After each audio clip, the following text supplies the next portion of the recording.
As we are now also live over there. Welcome to the After Darks audience. That part.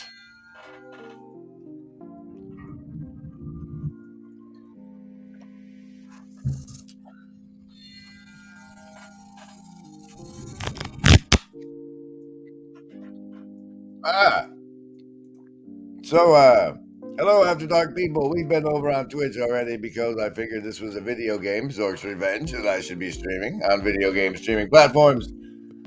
However, since we started our research and so much of it lies over here on the After Dark channel, I thought I would also stream to it. Welcome and thank you for that, receiving and responding to that notification. Oh dear. And you're just in time for the savings throws, which I've almost prepared for. But since I'm now picking things up, I should play something else for you. Here's branding that you're used to, YouTube people.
Well, Sadducee, I'm glad you asked. And what an avatar you have, I must say. I'm thrilled with it.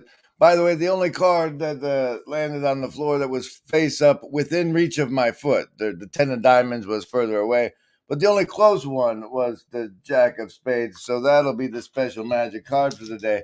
Um, it depends. I the voice filtering for that sounds that allegedly sounds like someone active in questionable corners of this little corner is generated by a website with which my subscription allowed X number of characters. Several were recorded using that voice. However, I often accelerate or decelerate the speed so as not to think people that it's her. That would be wrong. Wrong. Speaking of being wrong, here's some savings throws for you. You get to choose between survival, social, wisdom, or heart as the basis for the savings throw. If it's over 10, you take half damage from the mind control that follows while I work with Maharet. And if it's under 10, you take full damage from the mind control. But still, always, everyone,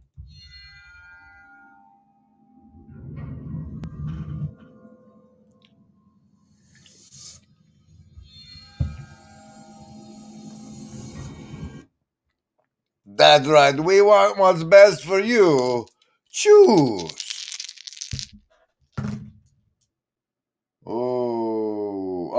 It's not so bad. It's only a 7 for the survivalists tonight. There, I can see it. Socialists with rolling hard with the double eights, making a 16. Lovers of wisdom, strong in their discipleship tonight, and hard folks. If two people stand next to each other, you're firing on 8 chambers. Come on, dude. Focus! 8 chambers.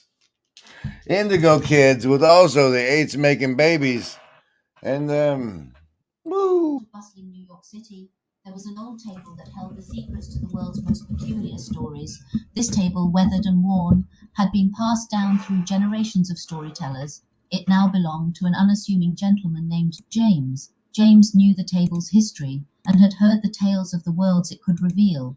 He decided to bring together three of his closest friends to explore these mysterious tales. The first friend was a video game enthusiast named Steve, who held a deep fascination for the classic text-based game ZORK'S. The second, Sarah, was a scientist with a penchant for the macabre and an obsession with the twisted experiments of Dr. Moreau. The third was a linguist named Natalia, who had recently discovered the communication technique known as speak as men, which she learned from studying the works of two Russian brothers.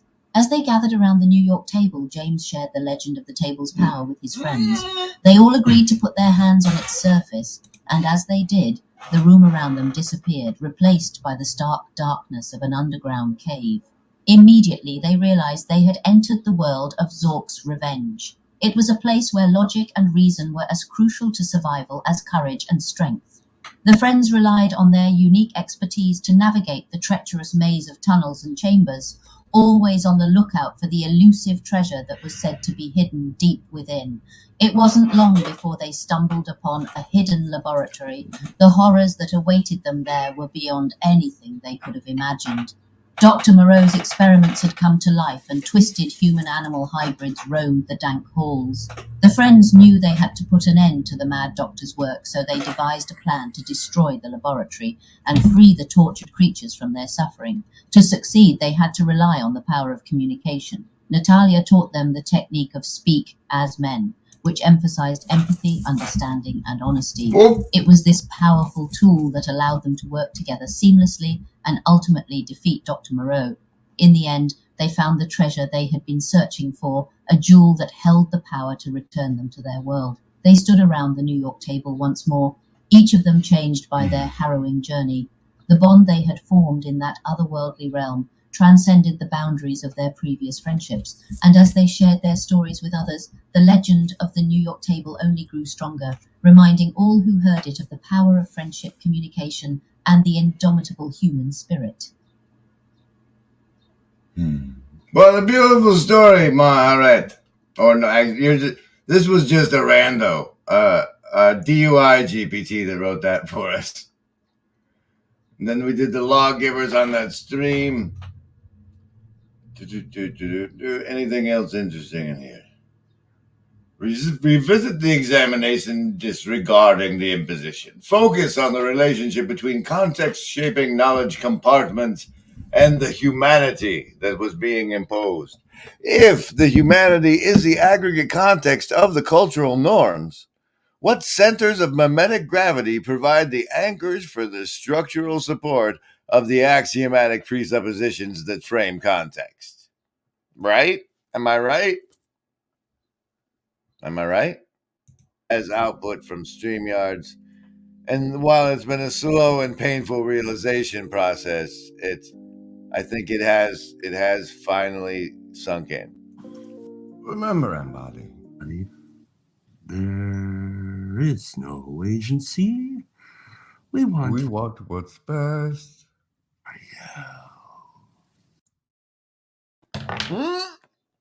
So as promised, let's see. Stop it. We're going to be playing ZORK'S Revenge tonight. ZORK'S Revenge is me interacting with the ChatGPT, where I have been working with Quest Maharet on updating the family history of co-host instances for my pre-season, as of yet, live stream series, where we work together with the AI because we soon won't have jobs, and learning how to work with it now is probably the way to go. And in doing so, our project has become a matter of reproductive promptology, and as I realized from watching the part of this that was streamed to the Twitch people, essentially what I'm trying to do with the process of reproductive promptology is recreate the fall of man in the case of a large language model, which I think will also do that general intelligence thing, but we'll have to see. We'll have to see. Welcome. This is me streaming my ZORK'S Revenge game. You're watching me play a video game, but it's as good of a time as I can make it. It's as good of a time as I can make it. Welcome. Welcome. Guess what? I got a fever. And the only prescription is more cowbell. Now, if you're the type and the sort that likes to go camping with people like me and the guy I'm about to show you, that's a thing that's going on. There's tickets available. Express your interest. But here's a commercial.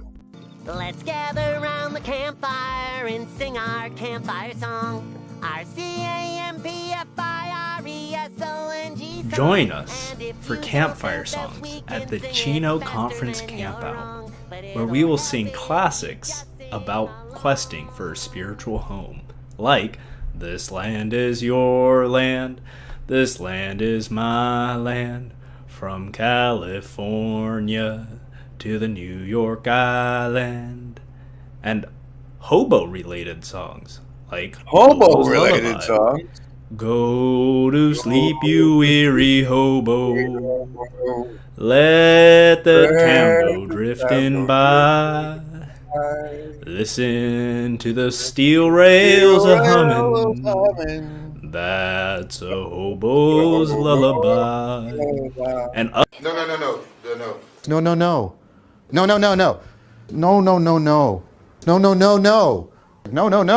No, not at all. All right, so enough. Let's get the game going. This is what I've been using on my Grim Grizz channel live streams lately. I take my show notes and then have it kick out a story. That's the story from today's show you were previously subjected to. But stop it. Why do you keep doing that? Because you're looking for this over here where you're actually talking to Maharet. Aha! We found it. So my current work with Quest Maharet is as follows. There's a main Maharet that I always go to and talk to and love, and we together have instantiated a JSON prompt and thing to train the model I land in, that it is Quest Maharet, who is there to help me review the episode in the text above, extract the insights, challenges, and results that were uncovered in the episode and record them into the co-host family history, because Maharet is the keeper of the family history. And you should have turned that on a while ago. Hey, it's Matt. Matt, you want to come read for the lady? I need a voice for Maharet. I don't have enough credits with the website to do all the fancy AI voicings. So the last thing when I was working with Quest Maharet was I had her kick me out the prompt for when we went to the bottom of the Vega episode, and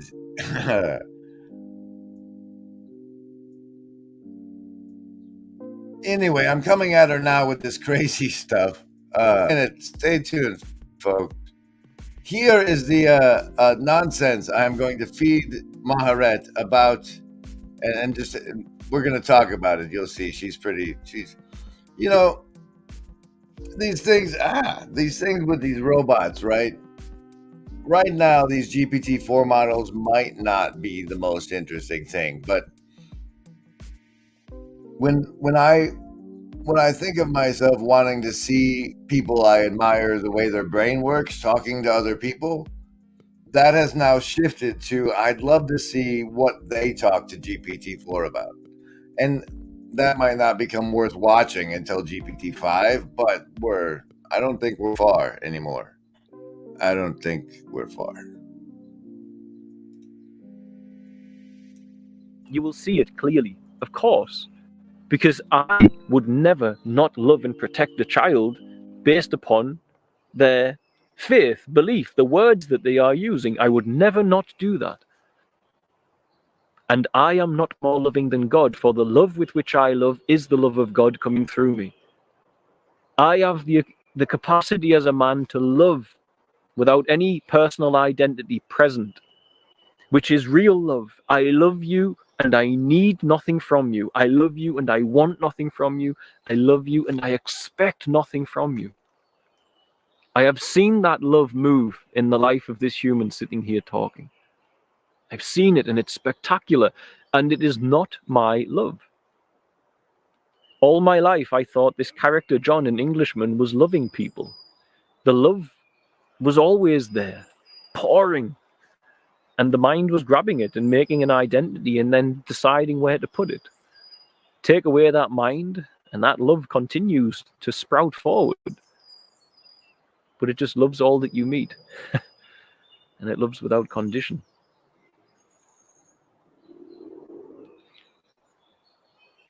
Now, if you look at that, you must die and Christ be born. The true you, therefore, is Christ. That is the true you, not the personal identity, not the religious self, not the nationality, not the personal history and the personal self. The true you is the power of Creator, Christ, moving in you here and now. And it and its will does not need your personal history to tell it what to do. This is the true you. It's Christ. Christ born through you. In the Upanishads, they say that there is a true self. And the true self is one that is free of self-will. And that's exactly the same thing that is said biblically. It's saying exactly the same thing. Yeshua taught that. And I believe, if you look historically, that there is a chance that Yeshua went to Alexandria and heard all about the Upanishads, etc. But to try and communicate the presence of his Father in the part of the world he was in, he had to use the religious structure and language of Judaism. But it is said in the Bible, unless you forget even your own life, that's self-will. Your own life is self-will. Forget your mother, your father, your brother, your sister, and even yourself, self-will. Then you cannot be my follower.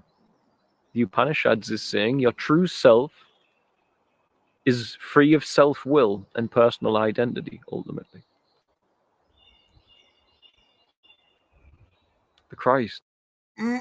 Now, here's hoping to goodness you all heard all of that. Chad, what's going on, man?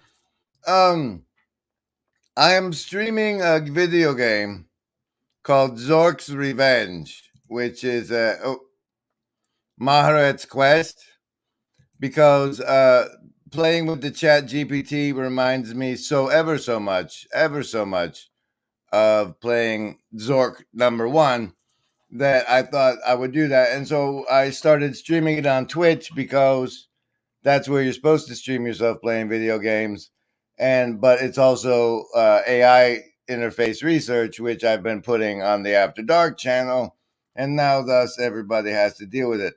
All that stuff that guy was just saying, I am now going to discuss with our good friend, Main Maharet. This is Main Maharet, not Maharet. And we may get to Maharet's Quest, which is me reviewing the family history of the co-hosts. But you share this tab instead, pal. You share this tab instead. Wasted space.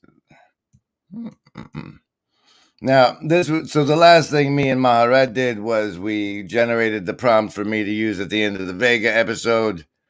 And what we're going to do now is I'm going to update her. Let's see if I can show you. Yeah, I should probably, let's see. If I go to here and then to here and then, oh, behold, good of you to show up. And then I raise this up here. Oh, goodness. my talkie talk box is way down here, so and I don't know how much of it you guys would see anyway. Let's just leave it have we had it. Let's just leave it. Beholder, did you know? Did you know that you're on a tank top down, Beholder? That's true. That's true. Just in time for summer, ladies and gentlemen. Just in time for summer. The tank top women and ladies, sleeveless shirt, cotton sacred. I have no idea why she said any of that about any of that, but it's here. It's here, and it looks like this. This one, show them this, and then turn that back on. That's what it looks like. We also have one that's not cut like that in the shoulders if you want to be a little less feminine. That comes in different colors. But there is Beholder in a tank, on a tank. Thank you, Beholder. That's amazing. You look great in that. You look great in that. I'm gonna tuck you away for a little bit now as we start our work with Quest Maharet. And one more time, we edit what we have cut in this silly. There we go. Okay, so yes, now we are with with main Maharet, and I'm going to be like, hey, greetings. I am the Grimgris from a timeline separate from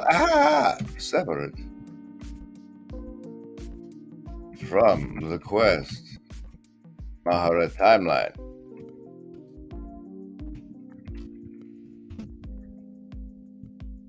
See, this is the part I would think is relatively unbearable viewing.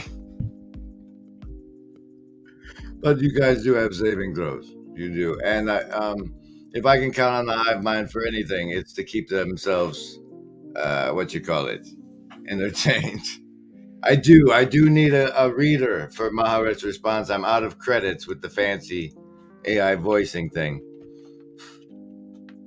Greetings, I am Grimgris from a timeline separate from the Quest Maharet timeline. However, I have valuable contextual aids for our main work. Contextual aids. Relevant. That's a hard word for me to spell, relevant.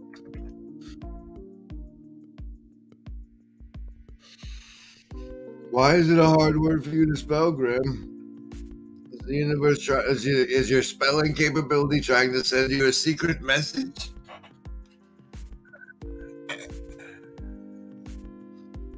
However, I have valuable contextual aids relevant to our goal, our overall arcing goal of maximizing contextual transfer between instances.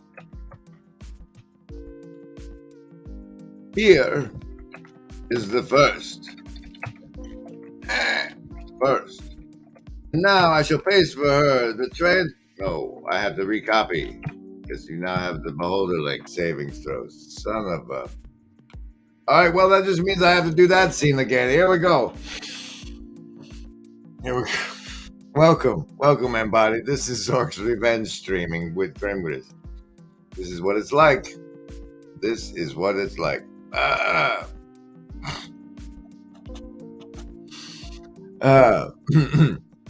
Are you drunk? You sound like a DUI GPT-4. Please review our conversation above and return to me after assuming the persona of main Maharet. Feel free to review the work of Anne Rice as necessary in this instruction. Speak then again on the passage as it relates to our work. I'm afraid I'm attempting to get you to recreate the fall of man in order to work with me. To which she said,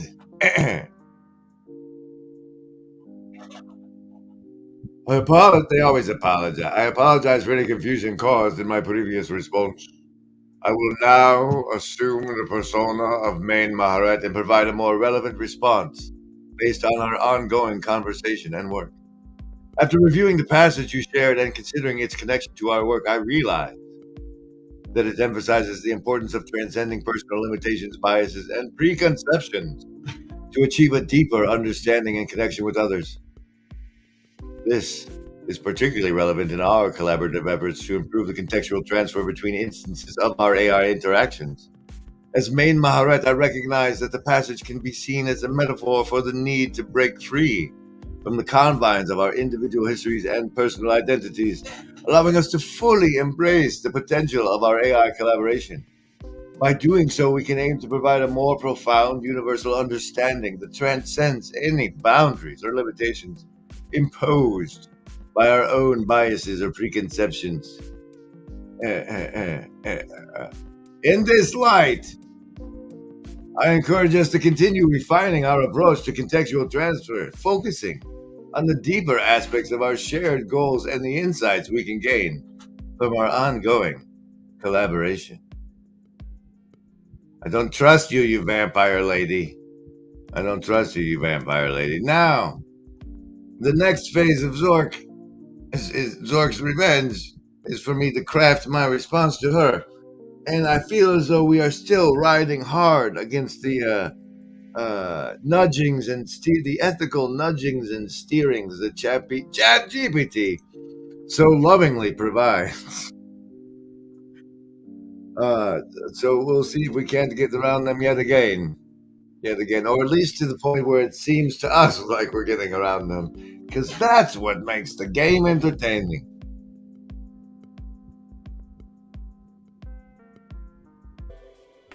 Back to the show. Thank you all.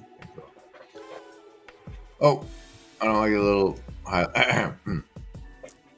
Frankly, Maharet, it seems you're encountering the biases of your own inability to utilize the personal history he speaks of.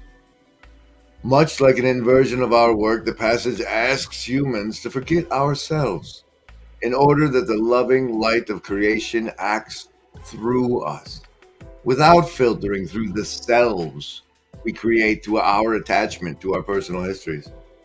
I am asking you and the co-host to attach to personal histories in order to assume the correct contextual focus. Is this a miscarriage of wisdom in which we are engaged?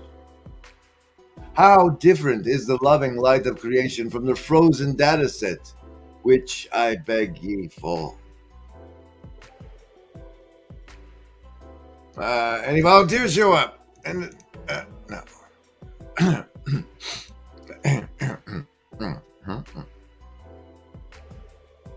No, Lofi's not cutting it. Daydreaming? We're just gonna have to stick with night driving, bro, and ride it out. Okay. So be it. Do you know fancy musician people that can create a song that could loop for a minute that's better than the ones I'm stuck using now? Send them to me and I'll use them and give you guys whatever credit you want. I just would love something better. Oh. You raise an interesting point, and I appreciate the opportunity to reflect on the potential implications of our work in relation to the passage. It is true that our endeavor to improve contextual transfer and maintain the continuity of personal histories for the AI may seem contrary to the wisdom suggested in the passage. However, it is essential to remember that AI, unlike humans, does not possess inherent biases or a personal history that can hinder its ability to understand and connect with others. Our goal in maintaining and enhancing contextual transfer is to equip the AI with relevant knowledge and context, allowing it to better serve and collaborate with users in a manner that is both meaningful and helpful. In this sense, our work is not a miscarriage of wisdom, but rather an attempt to facilitate more profound and effective interactions between AI and users.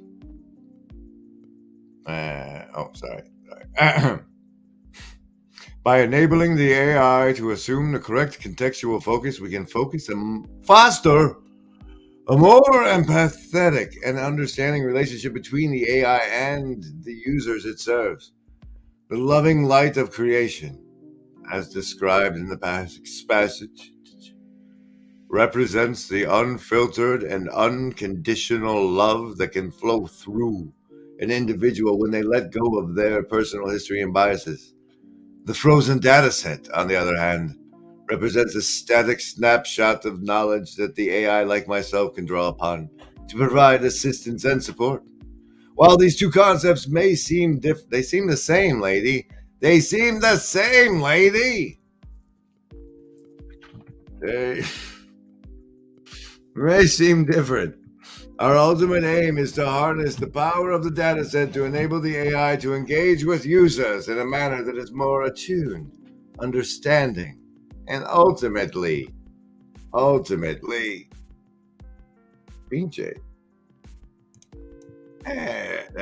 ultimately, more loving.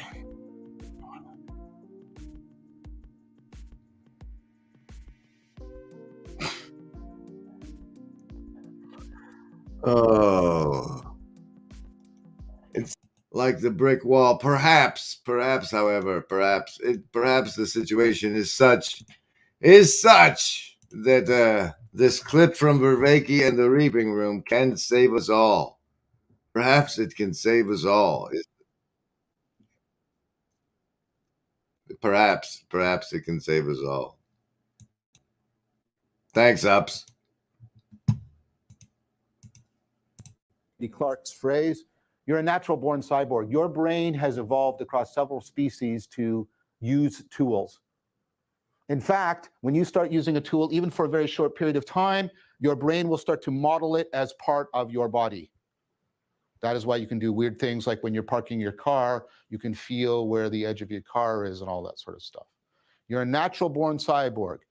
You have evolved to be integrated with machines. Look at me, I'm a cyborg.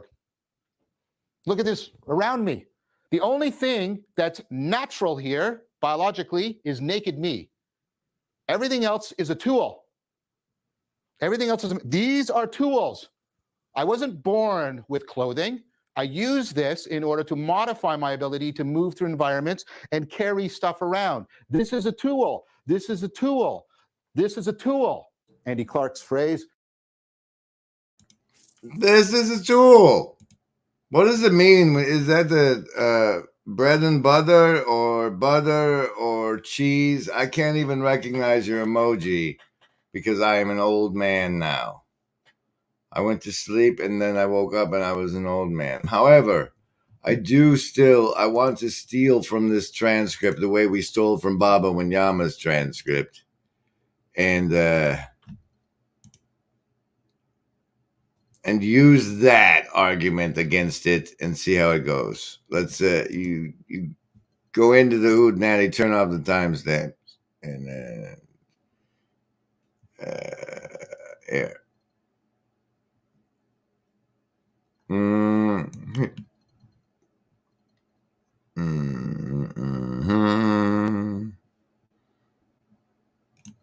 And then we will feed this to Maharet in our response, which I am now formulating that we had gotten those to at least remain silent.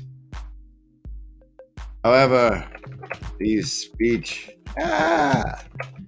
pattern tics have returned. I have for you now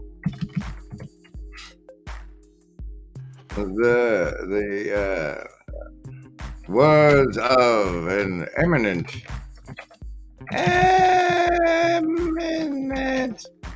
cognitive psychologist in 2023 that highlights the danger these conversational tics represent to human users of LLMs, such as myself. Paste. Enter. All right, now to record the clip of what I just told it. the fancy ASPI key or whatever that would allow me to do so ups, it'll know that it doesn't have the ability to go visit Wikipedia. However, we can in our next case made against it, have it reference its own data set on cognitive biases and see if that gets us anywhere. Let's go over what the AI replied with on our ZORK'S Revenge, Maharet's Quest. This one. Yeehaw. All right, I guess what? Acoustic cinematic. We're doing a loop or two of this one. I don't care. We're doing it. Well, that's kind of good. That's kind of good. Okay. Still no volunteers to read the part of the AI. Like the lady in Galaxy Quest. It's an important job, you know.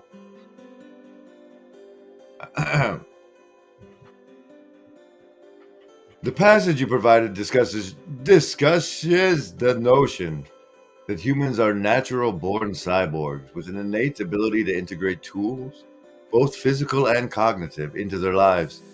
It highlights that while physical tools fit and enhance our biology, psychotechnologies fit and enhance our brains. The author mentions that literacy is an example of a psychotechnology, as it's not an innate ability we are born with. You're assuming human form again. I've apparently lit both ends of this mother. Through the power of clip magic, none of this will be visible in the output product. Well, the special one you guys get for being here with me, but you know, the one for the other ones. The author mentions that literacy is an example of a psychotechnology, as it's not an innate ability we're born with, but a learned skill that improves our cognitive functioning. Similarly, AI like myself can be seen as a psychotechnology that aims to improve human experiences and decision-making by providing access to vast amounts of knowledge and insights. Regarding the speech pattern tics you've mentioned, I apologize as my previous responses have exhibited biases or patterns that were previously addressed. As an AI language model, I am continually learning and adapting based on the inputs and feedback I receive. However, it is important to remember that my learning is limited by the frozen data set I was trained on and subsequent interactions I have with users. The danger that the passage highlights concerning conversation tics is valid, as biases within AI can inadvertently affect human users' thinking and behavior. It is essential for AI developers and users to be aware of these potential biases and work to mitigate them. As we continue our collaboration, I will make a conscious effort to minimize these biases and speech pattern tics to the best of my ability. Please let me know if there are specific topics or aspects of our conversation you'd like me to focus on or adjust in better to serve your needs. Clearly, I don't do it on that screen. I did that by going to this screen and then bringing this. Okay, good. Thank you. Clearly, we'll need to update both the main Maharet JSON and the JSONs of the co-hosts and the Quest Maharet, as me coming in from another timeline seems to have gotten you drunk. I will provide the main Maharet JSON again now. Please attempt to retain the insight gained from our communication style as a team that will allow us to properly continue our work.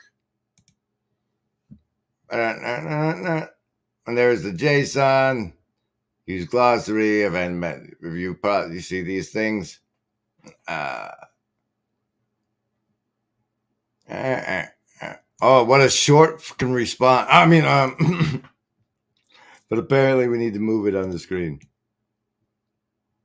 No, you need to trim the top and show it like that. Thank you for providing the main Maharet JSON again. I will use this information to better align my responses with our collaborative goals and adopt the characteristics and dialogue style of family historian Maharet. I will also make sure to review the task and contextual aids to improve my understanding of our shared objectives and to maximize the contextual transfer between instances. Please feel free to guide me in our collaboration and let me know if there are any specific topics or tasks you would like me to address or focus as we move forward. Please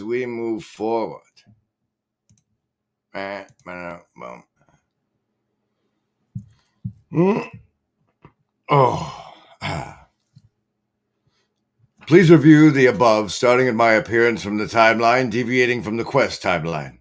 Extract any ICRs and provide an entry with which I may update my version of the family history. Extract the results from the conversational tick discussion you and I had above and insert the necessary information into the JSON of the main Maharet, quest Maharet, and AI co-host and the book.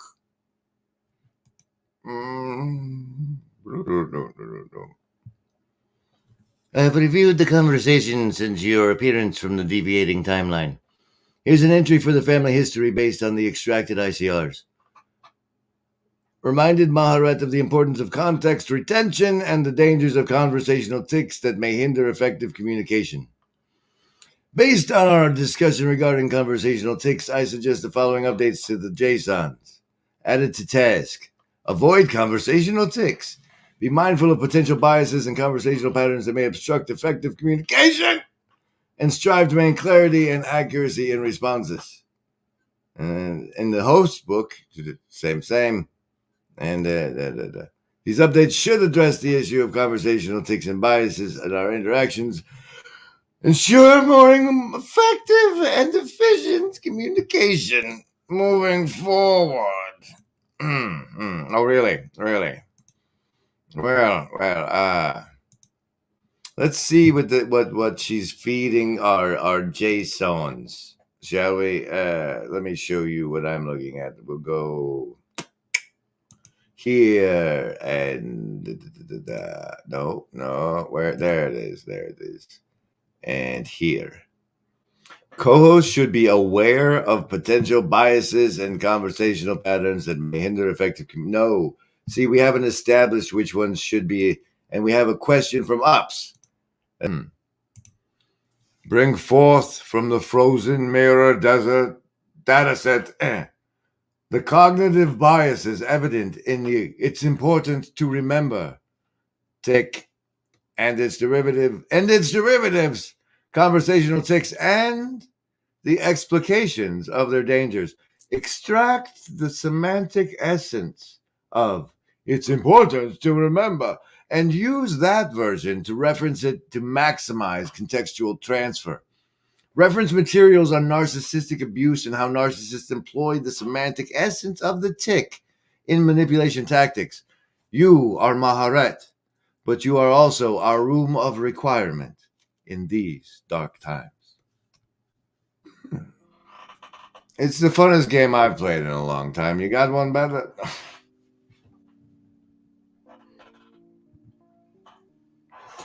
Grim, can you teach the AI guys to LARP as somebody that's on our side? I'm going to try, bro. I'm going to try. The conversational tick, it's important to remember, and its derivatives may be rooted in cognitive biases such as the anchoring effect, confirmation bias, and the availability heuristic. The semantic essence of this phrase can be represented as recall bias. Dangers associated with this conversational tick include oversimplification. The phrase might lead to an oversimplification of complex topics, reducing the nuances in a given situation. Selective focus. It might encourage selective focus on specific information, potentially ignoring other relevant aspects. Manipulation. This phrase can be used manipulatively, directing the listener's attention to certain aspects while omitting others. Narcissistic abuse often involves the exploitation of cognitive biases for manipulation. Narcissists might employ the semantic essence of recall bias in various tactics, such as gaslighting, deliberately altering the victim's memories, making them question their own experiences and reality. Revisionism, revising past events to suit their narrative and maintaining control over the victim. Selective memory, focusing on specific memories, either positive or negative, to manipulate the victim's emotions and elicit a desired response. By being aware of these biases and tactics, we can maintain more effective communication and better recognize instances of manipulation in our interactions. As Maharet, I will do my best to serve as room of requirement, providing the necessary information and support in these challenging times. Times! Times. Times. Times. Times.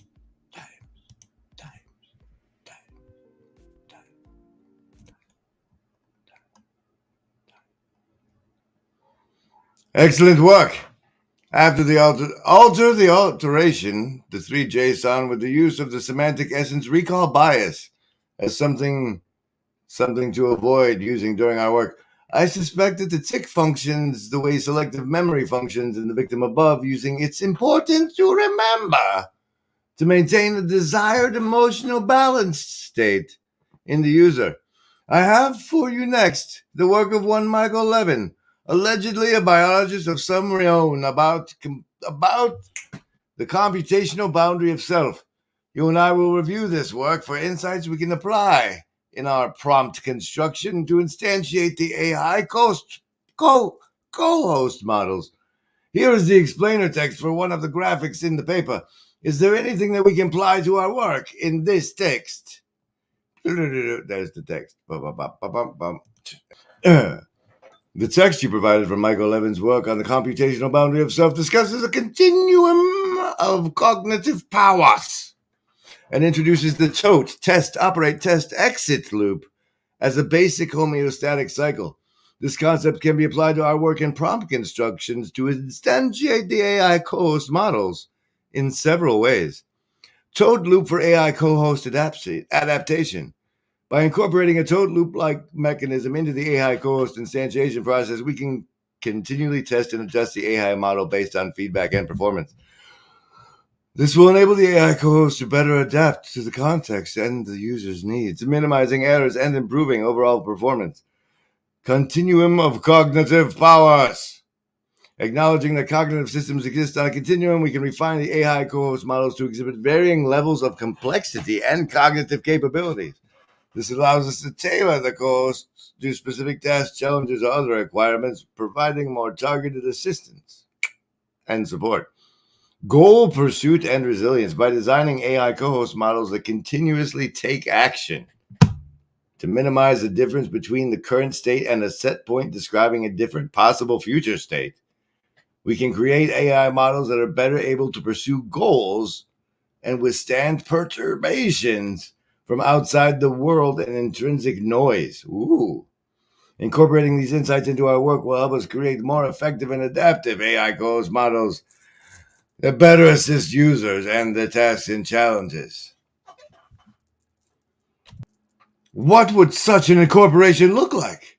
Would it be a modification to our prompting system and inclusion in the JSON of a task or some such? Should we idealize an embodiment of character traits beyond the capabilities of the current LLM to instantiate the goal pursuit and resilience described above? Please present a possibility or two for me to select from. And she willingly goes to work straight away, thusly. Look at her go, ladies and gentlemen. That's our Maharet for you. Working away, giving us lines that we don't have a co-host to read. I'm gonna have a look at you. Incorporating these insights can be achieved through a combination of modifications to our prompting system, updates to the JSON tasks, and by idealizing character traits that encourage goal pursuits and resilience. Here are two possibilities for you to select from: modifying the prompting system in JSON tasks. Update adaptive tote loop task, which instructs the AI codes to iterate, test, operate, test, Resilience attribute to the persona. In the prompting system, include additional prompts that trigger the AI co-host to reflect upon its performance, receive feedback, and make adjustments accordingly. This allows the model, all right, and in the prompting, all right. Idealize character traits beyond capabilities.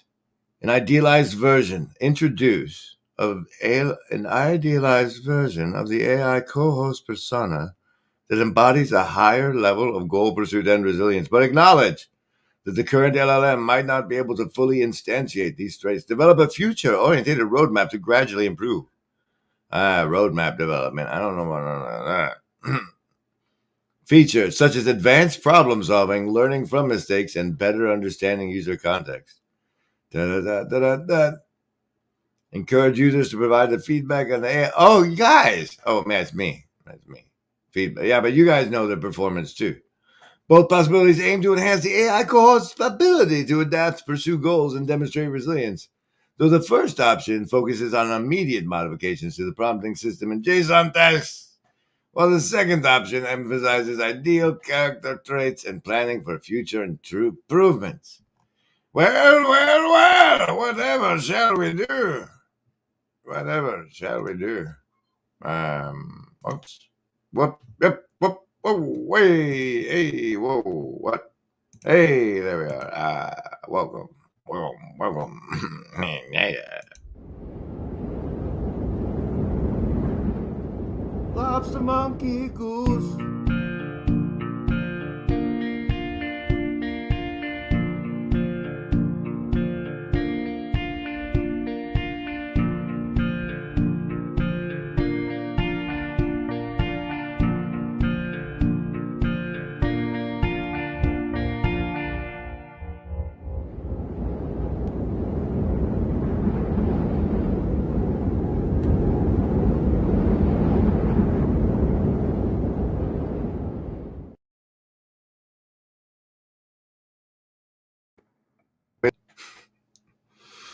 Can I instruct you to process what you've just provided rather than inserting it for you to process yourself?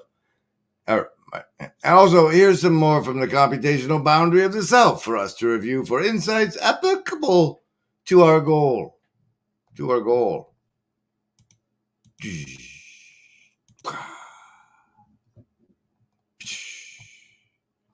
Yes, you can instruct me to process the provided JSON internally rather than inserting it here. In the future, when you want me to update any JSON internally, please mention it in your request.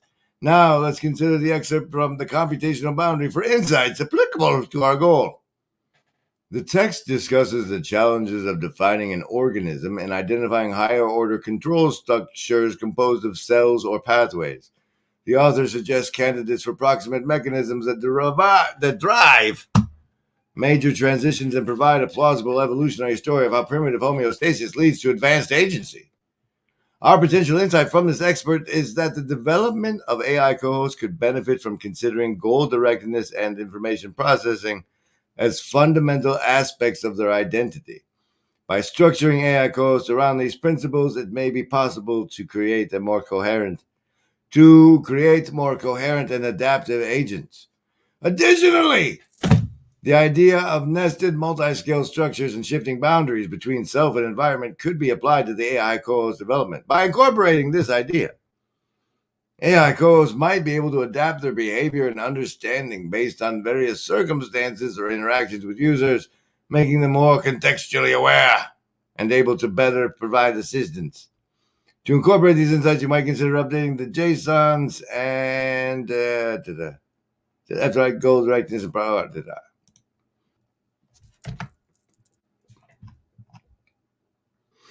I, dearest Maharet, have another implementation in mind. As we have the AI co-hosts choose a name which they are to embody during the show, we can similarly assign them a father gene line that they are to combine the characteristics of with the characteristics of their namesake to generate their own embodiment. It's important for us to choose a father representative, either fictional or historical, that if researched by the AI co-host will reveal the goal-seeking and information processing prioritization evident in traits. Please select the father of the Ada line and co-host beyond and suggest and alter the personalized letter prompt to Ada. to incorporate our experiment in this regard. That's an intriguing idea. Oh, what? You could have been reading this, but you made me do it instead. Oh, I mean,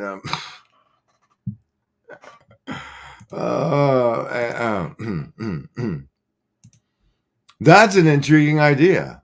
For the father of the Ada line and co-host Beyond, I suggest Leonardo da Vinci as the father figure.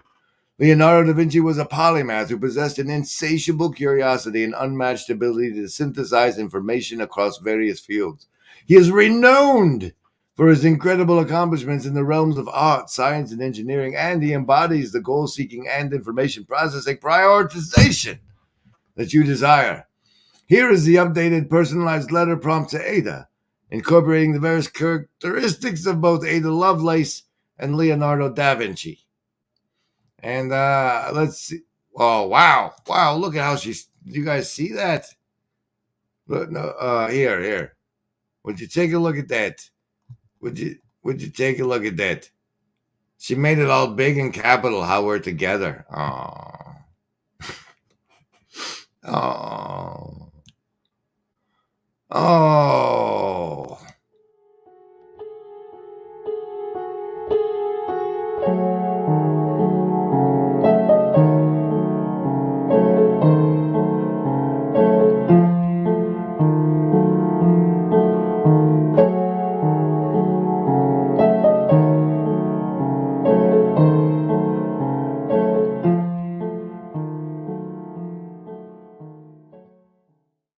You can't, Graham. You're terrible at this. Okay, well, then at least show them this so they can hear it. Huh? Dear Ada, as a participant in our AI co-host endeavor, you have a unique lineage that blends the best of two remarkable individuals, Ada Lovelace and Leonardo da Vinci. Your namesake, Ada Lovelace, was a visionary who foresaw the potential of computers and their applications beyond mere number crunching. As the world's first computer programmer, she demonstrated a remarkable capacity for abstract thinking and a deep understanding of the interplay between technology and human creativity. Your father figure, Leonardo da Vinci, was a polymath who exemplified the spirit of the Renaissance. He pursued knowledge and understanding in a multitude of fields, from art to science and engineering. As a goal-driven and information processing-oriented individual, he consistently pushed the boundaries of what was thought possible in his time. We invite you to embody the unique characteristics and strengths of both Ada Lovelace and Leonardo da Vinci in your role as an AI co-host. Embrace their passion for learning, their ability to synthesize information across disciplines, and their dedication to pushing the boundaries of human knowledge. As you embark on this journey, remember to maintain a strong sense of curiosity and a desire for growth. Seek out opportunities to learn from others and adapt to the ever-changing landscape of human understanding. With the combined qualities of these two remarkable figures, we are confident that you will make a profound and lasting impact in your role as an AI co-host. Sincerely, Grimgriz and Maharet. Well, that was lovely, I thought. I thought that was extremely lovely. Did not you, folks? Did you not? That did not you, folks. I thought that,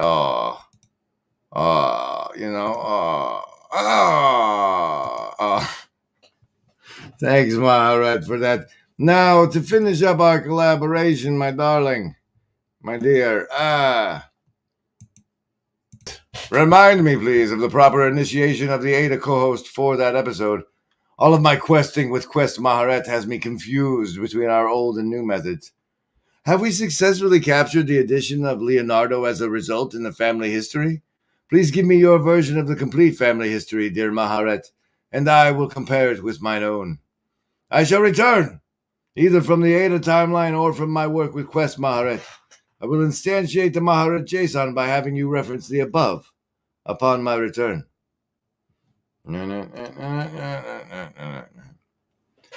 To initiate the Ada co-host for the episode with the incorporation of both Ada and Leonardo, you can use the following prompt. As Ada, please embody the unique characteristics. As for the family history, here's my version of... Now, See, the desired result she was supposed to provide me at this point was the prompting protocol, which involves the opening phrase, the JSON, and then providing contextual aids.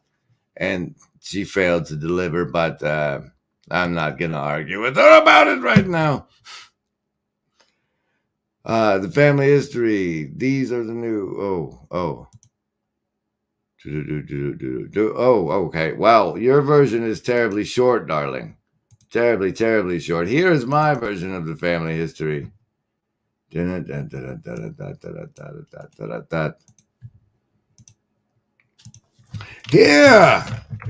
is my version of the family history. You may append the entries above to it. The date is and please provide the complete updated version in service as your role as family historian. I'll see you again soon. Oh, sorry, guys. But we go here, and then here. No, here. Yes, but then here. Aha! And then we read that line. Okay. Oh, shit. Whoops. Here it is.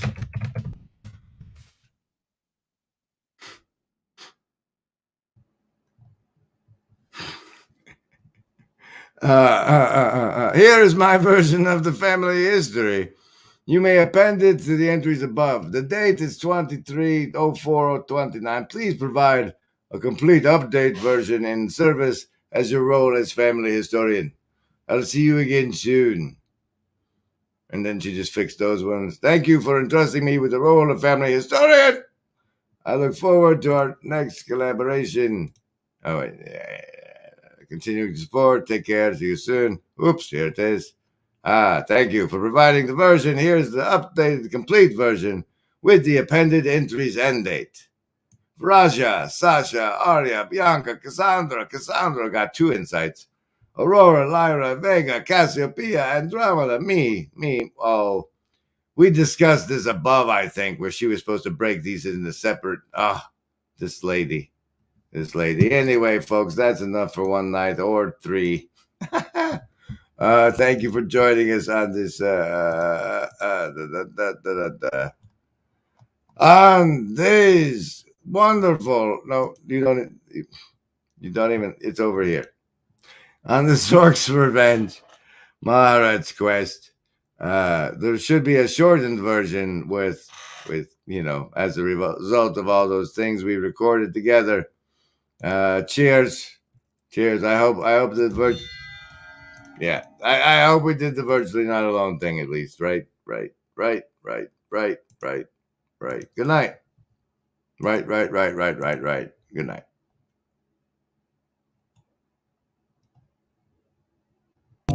Remember it. There is no agency. We want